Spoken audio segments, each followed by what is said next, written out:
You're listening to the Minnesota Progressive Repartee, a show about... Wait, repartee? Is that a word? Is that what I was supposed to say? The heck is repartee? A banter among wise people. All right, you're listening to the Minnesota Progressive Repartee. Whatever. Hosted by Doug Padgett, Brett Johnson, and Hunter Hawes. You know, Hunter Haas, one of the things I like most about that introduction to the Minnesota Progressive Repartee is every day we get to define it in a new, fresh way. Yeah. Yeah. You know, it's very, it's flexible the way that we are. Yeah, you got to thank Greg for coming in every day and doing his announcing job. Yeah. Thanks, Greg. Drive safe. Yeah, take care, Greg. Yeah, glad you say the same thing every day too, Greg. That's excellent. Hey, it felt like spring outside today to me. I went for a long walk today. Just a long walk where a guy goes and thinks about his life. You don't want to do that very often, so but I did one of those today. And it was lovely after all that snow and that cold and everything. The sun was out. I walked around Lake Harriet and Lake Calhoun. And boy, the sun was out. Oh, sorry, Badaska and Lake Harriet. Ah, good catch. Thank you. I sometimes I still do that. I have friends that got married 18 years ago, and I still refer to her as like Catherine Prill. She changed her name a long time ago. She just lets me do it. I do it to my own daughter, which is actually I have to stop that. My daughter got married a year and a half ago. And I still refer to her with the family last name, and have to stop that anyway. So I do that around that same lake too. But just because I'm it's not because on purpose. I don't call it Lake Calhoun or call my daughter by her family name. I'm just I'm a guy stuck in my ways. That's all I'm saying. But anyway, had just a lovely day. If you can get outside still, the sky is staying bright. It's it's 4:08, and boy, it still looks like the sun's out. So it feels pretty good out there. And love is in the air, my man. Love is in the air. Hunter, do you carry a love interest? Do you have somebody that gets your affections on the 14th of July or 14th of February? Currently, it is Halsey, the singer, the famous singer. I'm currently in love with her. Are you? Yes. Are you guys? She hosted Saturday Night Live this weekend, and it made my year. Yeah. Are you going to get? She's dreamy. Are you going to get together tomorrow night? You and her? Are you going to go out for a little, have a little chocolate, have a little wine together? Yeah, hopefully. Still waiting for her response. Just waiting for her to hear back. Yeah, exactly. I've had the same love interest since 1983. That's a long time. I was in high school. I was in high school when I fell for a girl named Shelley, and we've been together ever since, sort of nonstop, which is it's a lot for her to bear. I can tell you that. And this is one of the she's with our daughter, whose last name I can't remember, in Miami Beach, Florida this week. They're getting a little break from the weather, and we're not going to be together on Valentine's Day. For the first time, and maybe there's first time. Maybe there's been a couple of times in these however many years it is since 1983 when we started dating that we haven't spent Valentine's Day together. So I'm looking around for the Lonely Hearts Club band on Thursday night. I don't know what people do. Thought maybe I'd go to a restaurant and eat by myself. Go to a movie, sit alone, just walk up and ask for a ticket for one. I never get that kind of feel. I never have that freedom on Valentine's Day. You know what you do is you go to the casino or the Canterbury Park and bet on horses. That's where a true Lonely Hearts Club gathers. Man. Oh, somebody's got a little. Hey, by the way, I since I'm not on Thursdays and people covered, I can't do my bit on Valentine's Day. But I had a very nice thing happen to me today. I work at a church, and I was there in the office today. And there's kind of a daycare there at the church, and some of the sweet little kids are there. And the other day, I happened to tell a story in front of one of the little ones. She was around, sort of in the office. Her mom works there, and I was telling about how in third grade they were making Valentines that day for to take home. And I said when I was in third grade, I went to Meadowbrook Elementary School. over in Golden Valley, right off of Glenwood Avenue and what then was called Turner's Crossroads. I don't know what it's called now. That's the school I went to. And in third grade, Mrs. Long's class, we all made out Valentines for each other, right? And then went around and put them in each other's desks. That was the way we did it. And we had those kind of desks that you lifted up the top writing surface, and then all your stuff was inside. Did you have that kind of desks when you were in school? Yep, or same desks. Same desks. Okay. Well, that's great that the education system hadn't figured out a new desk over those, whatever, 35 years between our being in school. Anyway, so we go around and put these Valentines in each other's desks. And then after we were all done, then we did some kind of a craft and then came back and got to open our Valentines. So we go to our desks and open them up and put them there. So I go over to my desk, like all the other kids, lift up the top of the desk, no Valentines. Not a single one. Oh, no. Like, I didn't ask around because of the humiliation. Pretty sure, though, the only kid that didn't get a Valentine that day. Now, I've told this story a few times over the years, mostly just to therapists and so on.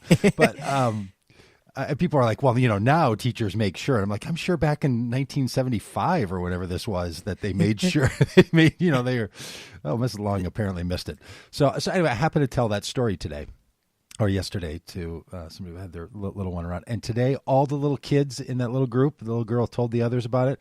They all made me sweet little Valentines. Oh, that's adorable. Isn't that adorable? Uh-huh. And I was in this other room and all these Valentines start sliding under the door. Cute little kids. Yeah, so I know what a brokenhearted Valentine's Day feels like. Take me back to third grade. So anyway, today, if you didn't know that Valentine's Day was coming up, not because you didn't remember the 14th, but because I don't know, you didn't know that today was the 13th of February. That's coming. So spring is definitely in the air. And I noticed some news, and I'm not going to do a lot of Twins coverage, but I did notice some news, and there's a poll about the Twins. They're reporting, I had to discover from your sleuthing around, the Twins are reporting pitchers and catchers tomorrow, which means baseball season is upon us. And there's a poll on the Star Tribune website where people make their own guess on how many games the Twins will win in this coming season. So I thought we could make our bets, or make our predictions, and then come October, we will know. So we'll get on the record right now. So you want to do this little poll with me? Here's the choices they have. Yeah. There's too many choices. I don't know. It's a very baseball statistic kind of thing. So yeah. I don't know exactly how many games they play. That would have been a good thing to know. They don't tell you that. Yeah, I'll look it up quick. Okay, you'll figure out how many games they play, and here are the choices: less than 65 wins, 65 to 69 wins, 70 to 74, 75 to 79, 80 to 84, 85 to 89, 90 or more. Which that number in between, it gets really specific. Like that's a 4-game swing, right? Yeah. So there's 162 games. 162 games. So 81 would be half. 81 would be half if they're a 50% club. Mm-hmm. All right, so 90 is the high though. 90 and above. 90 they don't have much hope with 90 or more. I think when a team wins like 100 games or something like that, that's a real accomplishment, isn't it? Isn't that a baseball? Yeah. That's a good season. I'd love it if people would call in today and give us their predictions too. We'll get callers on the record 952-946-6205. Your prediction on what you think the Twins are going to do in their wins this week. So less than 65, and then in 4-game or 5, I guess it's 5-game increments. 65 to 69, 70 to 74, 75 to 79, 80 to 84, 85 to 89, which feels like they're really pushing you for one of those numbers between 70 and 89, or 90 or more. I got mine. You got yours already? All right. Yes. All right. I think they will win between 70 and 74. Ooh, 170 to 74. Yep. Okay. It does make someone feel like they might as well just guess 90 or more, right? Like if you were just doing this with your buddies, because then, why not? Why not? 70 game spread that way. Yeah, and then you got a feeling like, I get a 4 game spread. If they happen to do it, you're like, I believed in them the whole time. And if not, you say, well, I really believed in them. You kind of let everything loose. I selected it before we did this, so I'd hold myself accountable, and I went 80 to 84. And I didn't know how many games. Now I'm glad that it was the halfway point. I feel like that's how many they win all the time. Like, I don't know.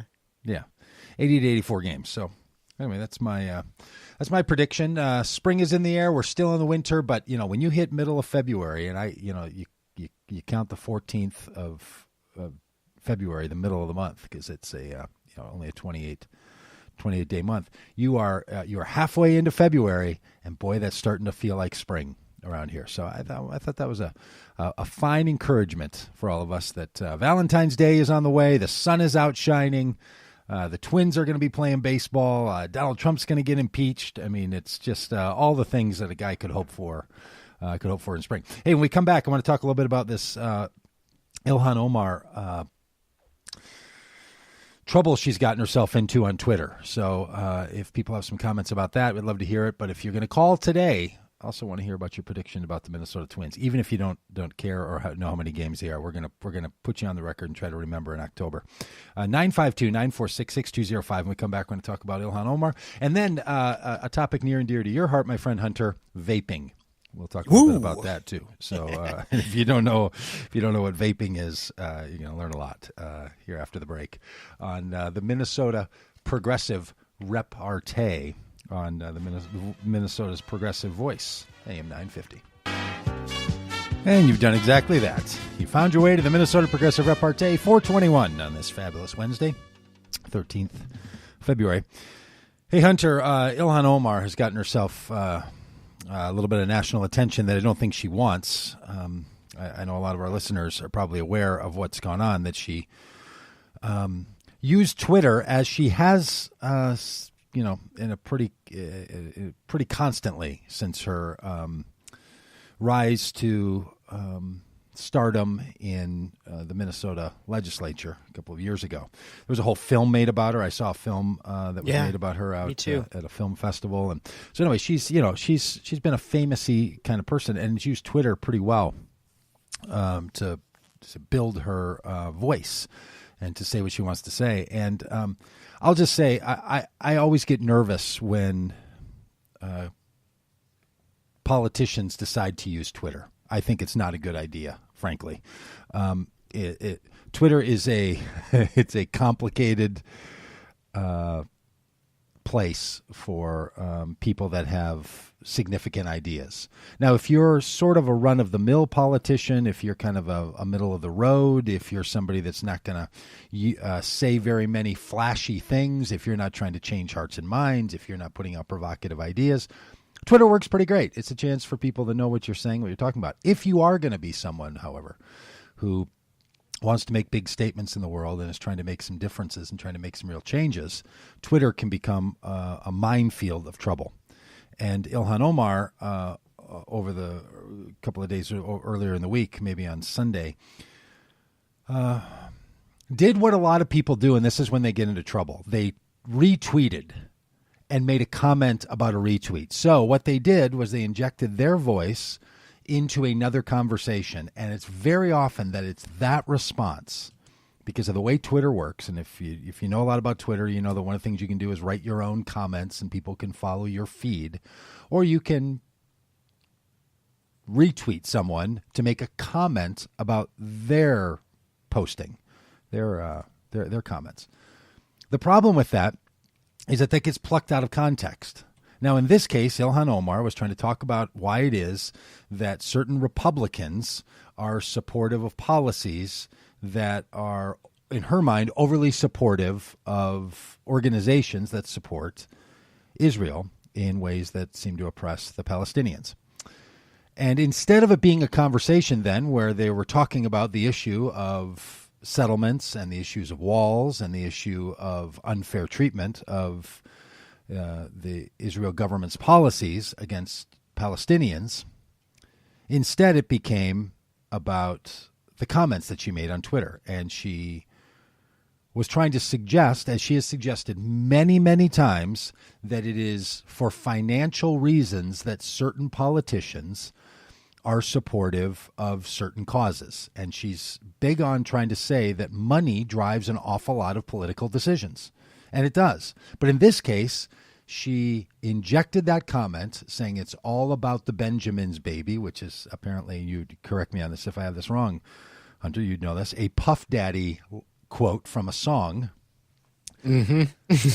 So right there, you're just, I'm going to make some comments about that in a minute. Not about the rap genre, but about using song lyrics to make your point about somebody else's tweet. It's going nowhere good, is my point.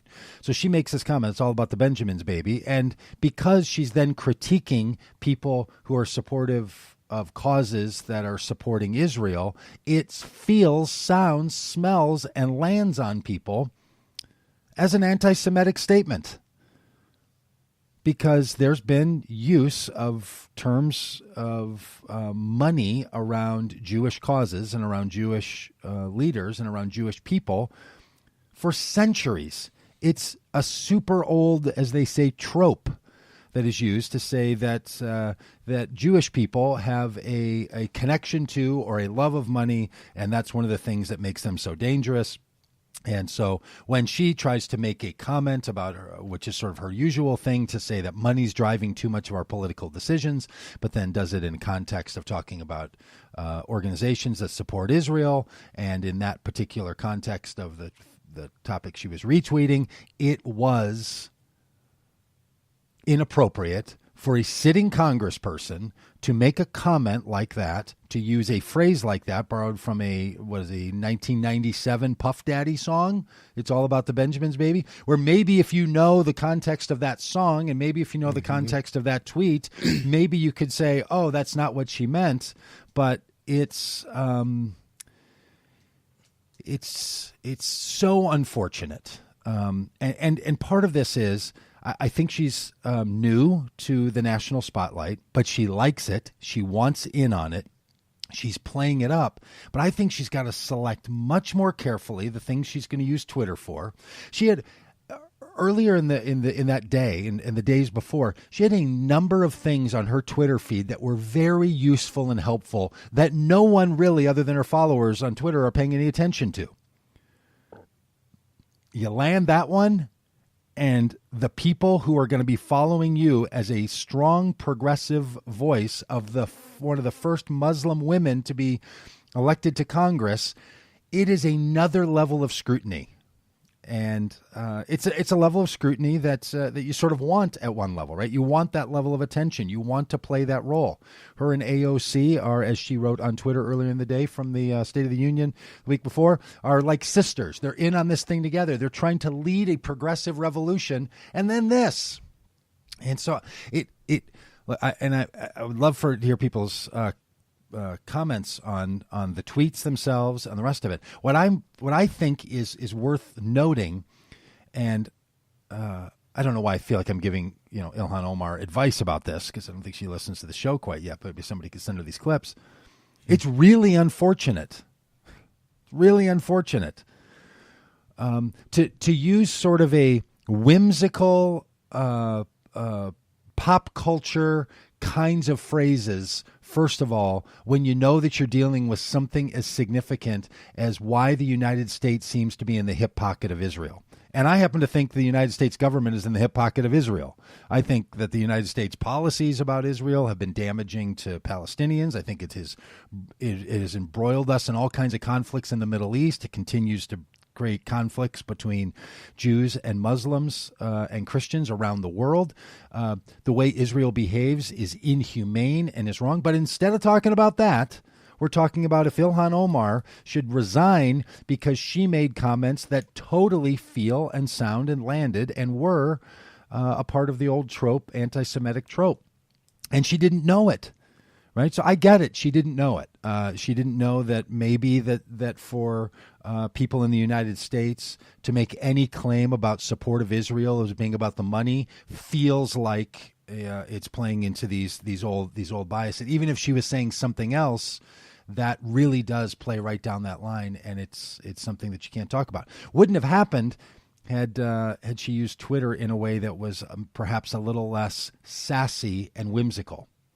And that's the thing, I think, which is a place of learning. It's not just, didn't you know that you can't say things like that about Jewish organizations because that's going to sound like it's anti-Semitic. It's just, I think that's true, 100%, full stop. But in addition to that, the use of any social media in ways that are going to be damaging to your you being taken seriously are not good. So we're going to come back here after the break, talk about that a little more. I'd love to hear your thoughts. 952-946-6205 on Minnesota's Progressive Repartee on the Progressive Voice of Minnesota, AM 950. Hi, this is Candy from Green Tea Conversations, Sunday at 10 a.m. And you're listening to the Minnesota Progressive Repartee. Hello, this is Andrew Yang, Democrat candidate for president, and you're listening to Minnesota Progressive Repartee. Hey, welcome back to the Repartee. Doug Padgett, and we're talking about the predicament that Ilhan Omar has found herself in with her Twitter comments. And my friend Sarah Lefton made a comment here on Facebook saying one of the things to note and to remember is, as she says it, to listen to Jewish people when they tell you that something is anti-Semitic. I agree. If you want to know if something, and there's a lot of pushback, and people have been saying it. I mean, I was so uncomfortable the moment that I saw this, and had to check in with my own friend, and who I call my rabbi, Joseph Edelheit, to say, like, because he helps me understand these issues as a non-Jew living in America. Like, how do you understand Jews? And he says something very similar to what Sarah's suggesting. When someone tells you it's anti-Semitic, it is. They're Jews, right? And sometimes we non-Jewish people start to bicker about if it sounds anti-Semitic to us. That's not really the question. So there's these are difficult issues. They're issues that are connected to race. They're connected to 20th century brutality and Holocaust. They're connected to very deep, long-held views of power dynamics and racism in this country. And that's part of the reason that things are so complicated in the Middle East, because it's really complicated and it's really hard. And that's why, not again to lecture my Congresswoman, but don't use clips from pop's rap songs to try to make your point about important ideas. Not anymore. You're a Congresswoman now. And people like, guys running radio shows on AM 950, Progressive Voice of Minnesota, I get to be sassy about it. You get to be a political leader about it. And all right. So we got a couple of people. Charles from Minneapolis. Hey, Charles, thanks for listening and thanks for calling. What are your thoughts? Hi, how you doing? I'm hanging in there, buddy. Oh, good, great. So I just wanted to point out a couple things. Please. The reference that you're talking about, all about the Benjamins, it's obviously all about the $100 bill. It's all about the money. So that's what she was referencing when she, was responding to that tweet, reposting that tweet or whatever. She was saying that, Congress or, these politicians, they're all about the money. And, when you got lobbyists that are given money, it's like if it's the NRA or if it's, Big Pharma or whatever, or APEC, it's still money that's being funneled into the political system. Yeah. And I hear you, Charles. Her platform. Yeah, thanks. No, I hear you, and your point's well taken. That it has been her platform. One of her platforms has been, let's address the issue of how money carries weight in our political system, and it carries more weight than it ought to a lot of times, and there's more decisions that are made for money than we're comfortable with. I think that's her point, and it's a point well made and should be well taken. On the other hand, it's not only about the money, right? The conversations about why the United States government and why organizations that work to advocate on behalf of Israel's position is driven by things in addition to money. Now, she wasn't asking, for people to engage in that conversation. She was making a comment which fits into her political statements. But if we start to tell ourselves that it's only about the money, or I get it. Now she's using a song lyric. So if she's going to borrow that song lyric, she's stuck with it, all about the Benjamins. There's a lot of reasons why people support Israel that are not about money for politicians or for organizations or for fundraising purposes. I'm not saying money's not a part of it. Money is a part of nearly every decision that all of us make in any of our professional or civic life, right? Money plays a role. Look, it plays a role in my life. It drives what I do for work and how I spend my days. It drives how we run a radio show, all this stuff. Money is an important part of our life together. We shouldn't act like it's not. But also, it's not only about that. And we have to be super careful, in my view, when you get into when you start talking about money specifically as it relates to a group of people for whom many statements have been made over centuries that they have ill-suited desires for our country. That's the thing that I think it's limiting in a way. And it's quick comment, and it's being clever, and it's probably a clever comment. If she'd said, "Why is Trump talking about the wall?" Well, it's all about the money in his fundraising. Fair enough. It's all about the Benjamins. You're talking about Israel? That's just one you don't use. And now, granted, she may not have known that, may not have been on her radar. If she's learned that, terrific. But I think there's a larger point, which is our politicians have to use their voices in ways that are a little different. Hey, so thanks, Charles. I appreciate your call and really appreciate your comment. Larry, how are you thinking about this? Friend Larry from Minneapolis. I completely agree with pretty much everything you're saying, especially when you say that as the first Muslim congresswoman, she's under a level of scrutiny that probably she doesn't even comprehend. So being flippant, all about the Benjamins, no, you're not Ilhan from Maple Grove. Now you're a congresswoman. You're representing the state. Right. You can't come out and say those things. And then what I wish you would have done, too, was to say, look, there are lots of people out there in Congress who support Israel. There is no harm in having one congressperson who can also stand up for the Palestinian people. And that's all I was trying to do. I think she was a little too hasty in apologizing. It made her come across as kind of weak. And I think that she seems to have this thing where she likes the spotlight more than the actual work. And I think if that's the type of reputation that comes to her, it's going to be very difficult for her to escape that type of reputation. Randy, Larry, that's an interesting point. I don't know that I would go that far yet. I feel like she's working hard, but you might be right. And for some people, the way she's going to work is to use the media. So I'm glad that she's using Twitter. I just think she has to use it to build the sophistication of her arguments and not the millennial attraction of being culturally clever, right? So again, she doesn't need a 52-year-old white guy lecturing her about the future of American politics.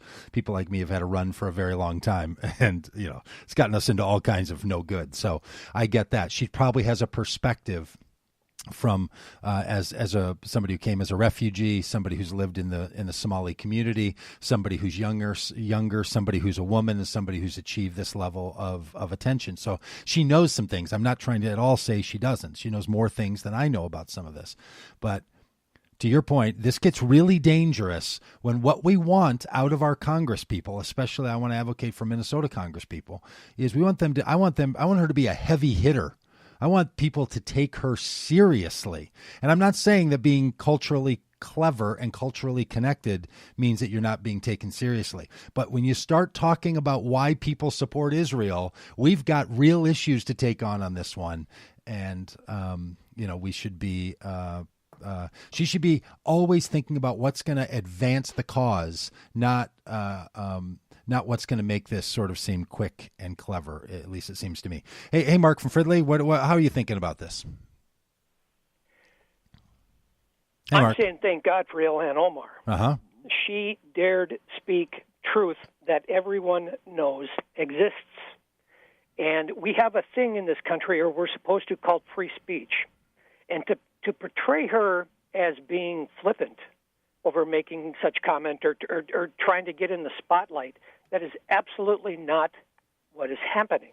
And the Democrats or the Republicans right now are using this to create hostility towards Democrats, saying that Democrats are anti-Semites. Well, 6 Jewish Democrats sit on 6 significant they're the chairman of 6 significant House committees. You got Gerald Nadler from New York, who's the chairman. Hey, Mark, sorry, I think... Lowry, appropriation spending. Adam Schiff of California, the Intelligence Committee. John Yarmouth, Kentucky, the Budget Committee. Ted Deutsch is the Ethics Committee chairman and the Middle East Subcommittee chairman on Foreign Affairs. Yes. Those are all Jewish people. So if the Republicans are going to want to portray this, but we have to look at this as to what's happening. And she did something extraordinarily significant today that's going to be overlooked by everybody in the media, because in her position as sitting on the House Foreign Relations Committee, she went after Elliott Abrams, a corrupt, bloodthirsty Reagan, Bush. Hey, Mark, we're going to run into a hard break here. I appreciate that. I think you're right, and that's exactly my point. I do think that it was flippant. I think she meant it as flippant. She even put musical notes and was trying to respond to something that's a significant problem with a quote from a song. I think that's by definition being flippant. She was not advancing the cause by just saying, "Oh, why do people support Israel? It's all about the Benjamins." We should not try to look. She's significant, and to your point, something she did very significant today about Abrams is now being lost because of this sort of tendency. So I think it's right for her to apologize, because it did traffic in Jewish stereotyping, and she didn't understand it. And I think she also learned that there's some topics on which you really have to take really seriously. So I didn't mean to interrupt you, but we're going to run into a break here, and we're going to be back, and we're going to get to these other callers here in a bit. AM 950, the Progressive Voice in Minnesota, and your afternoon Minnesota Progressive repartee. Hello, this is Brett's grandmother. You are listening to the Minnesota Progressive repartee.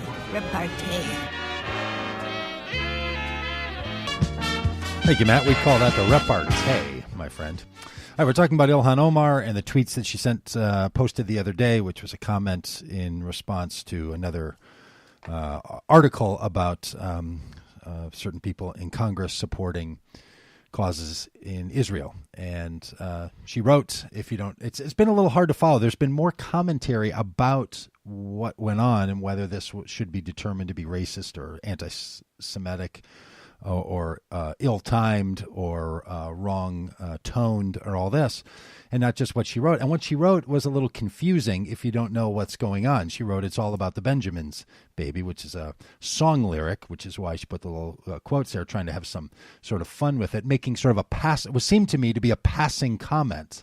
But that passing comment plays into an old narrative that says that what drives not just politics, but what drives people of Jewish tradition and faith is money. And that carries a history in our world that means it doesn't play by all the other rules. And even if you're going to talk about issues of money and politics, to land that one specifically on issues about why JPAC and others are supportive of Israel is a really big deal. So it's raised an issue. How should a congressperson act, and what should they talk about? And really glad that Brenda from Carver has called. Hey, Brenda, you still with us? And what are your thoughts on this? Hi, Brenda. Hello, David. Oh, hey, we'll take you, Dave, and we'll get to Brenda in a minute. Hey, David, what are your thoughts? I got to say, this is David from Shakopee, and this whole issue's got, what I'm hearing you say has got me very angry, very upset, because for us to say, oh, she shouldn't talk about it this way, this whole thing's a straw man. She was talking, we know for a fact that they just did this study, or I don't know, just did. They did a study that said that the Congress doesn't listen to the people, they listen to the people that give them money. That for the last 20 or 30 years, that's all they do. They make decisions based on who gives them money. She was commenting on corrupt politicians, not Israel. The fact that we've allowed this anti-Semitic straw man to come up against what we're fighting against, which is corrupt politicians, it bothers me. And the fact that, and I'm sorry to say this, but you said earlier that we shouldn't even be bringing up Israel. We shouldn't even talk about it. That's crazy. No, I didn't say. I didn't say it all. I said we should. You said exactly that. Wow. You shouldn't even bring up Israel, and we should. That anytime a subject becomes taboo, that's exactly when we should start bringing it up and talk about it even more. Oh yeah, no, I don't know. I don't know what I said, but if I said something that even sounded remotely like that, it would not have been that we shouldn't talk about Israel. We absolutely should talk about Israel. What I was saying is we shouldn't talk about it in flippant ways. We should talk about it in serious ways because there's very serious issues that go on with Israel. And absolutely, we need to talk about it more, I would argue, than what we talk about it now. I don't think we talk about it enough. I think we should talk about it a whole lot more. What I was saying was to make a comment that she made and to not recognize that it is treated the way that's going to land on people the way it lands on them is what the problem is. Now look, her comments were following Glenn Greenwald's Twitter post that said GOP leader Kevin McCarthy threatens to punishment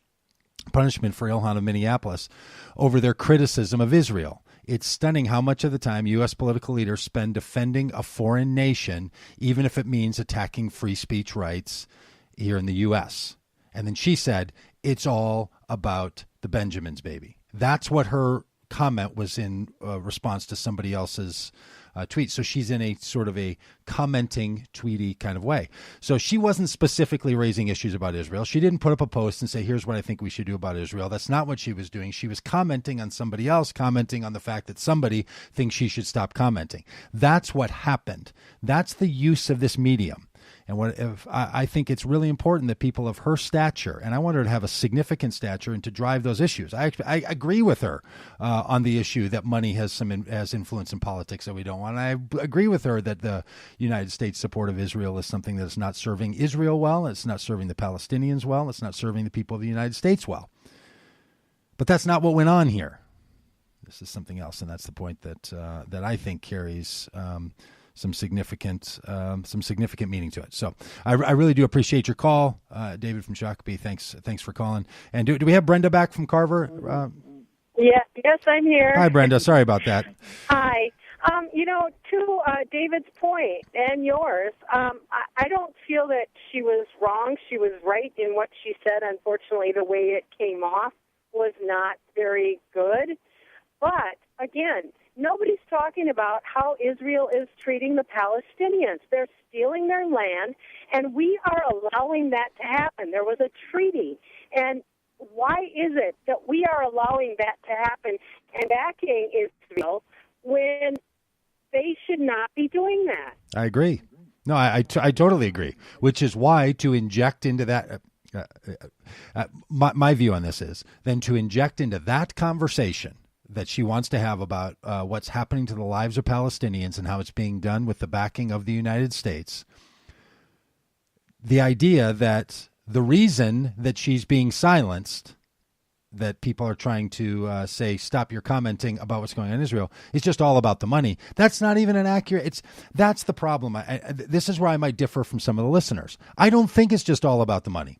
I think Kevin McCarthy and other people, I think they support Israel for a whole lot of reasons that just are not about the money. And in fact, the organizations that she was talking about don't even give money to politicians. So you've got to be some kind of a deep bank shot. And to write all that off as not, they have a point to make. We need to engage with Palestinians. We're dealing with a severe human crisis here, the way the nation of Israel is treating the Palestinians. There are people that are being held in and are being abused by those governmental policies. Instead, it just goes to both a political trope and, unfortunately, an anti-Semitic trope that is just about money. And that's not all that it is. And this is a significant issue that needs to be challenged. So in addition to the fact, and I'll just say, look, if you're not Jewish and that comment doesn't bother you, ask your Jewish friends if it bothers them, because that's another issue to know that, look, there are a number of people who are really bothered by those kinds of comments. Now, and I'm not saying that you don't get to talk about money in Israel. Of course you do. But you don't just get to throw out a line that is just all about the money and not about anything else. I think there's something else going on with all of this. Hey, do we still have Randy from St. Cloud able to make his comments? Well, we do. Hey, Randy. And unfortunately, Dave, I disagree with you wholeheartedly. Feel free. I just think, well, first off, to offer up any criticism of Netanyahu or Israeli policy towards the Palestinians is tainted, and most often by AIPAC, is tainted as being anti-Semitic. So that's the real where this is coming from. No, I get that. And if Kevin McCarthy has any other reason to support Israel, if it's not the money, it's that he's a born-again Christian and he's waiting for the rapture. I think that is it. He believes in that BS. No, I think you're right. Look, and I'm saying that the critique here is no one has come out and said, boy, Ilhan Omar represents the people in the United States that think that our policies supporting Israel have gone too far. They're saying you don't get to say that those people supporting Israel, they just really want money. That's the problem. That's what she said, and that's what we need to get over so we can talk about these larger issues. Hey, we've run out of time. AM 950, the Progressive Voice of Minnesota. I'll be back on Friday, and Hunter will be back here tomorrow. Brett will be back here tomorrow. Departee. You can listen to our show anytime at am950radio.com